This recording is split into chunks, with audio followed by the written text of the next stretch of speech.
好来，乡亲啊，咱回头过来讲这个振兴三倍券。其实咯，甲这个券比起来，有真侪人也是较想要摕现金，讲安尼较实在。所以网络顶就出现撇步，教大家安怎甲三倍券甲变现金。讲你就摕这个3000块的券去卖场买物件，然后再个办退货退钱，安尼3000块的现金就到手咯。但是这种的方式敢会通咧？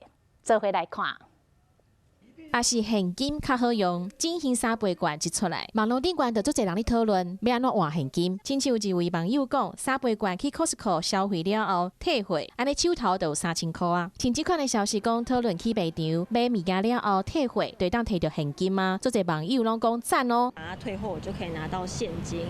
您觉得你会想要这样做吗？不会，很麻烦。其实也不太需要换这还是实际上把它拿来交费会比较好。足侪人讲麻烦啦，但是嘛是有人会安尼做。大卖场讲伊嘛有解决的方法。使用信用卡会退你信用卡，现金会现金，但是如果你这是3倍券的话，一样还是会退还给你3倍券。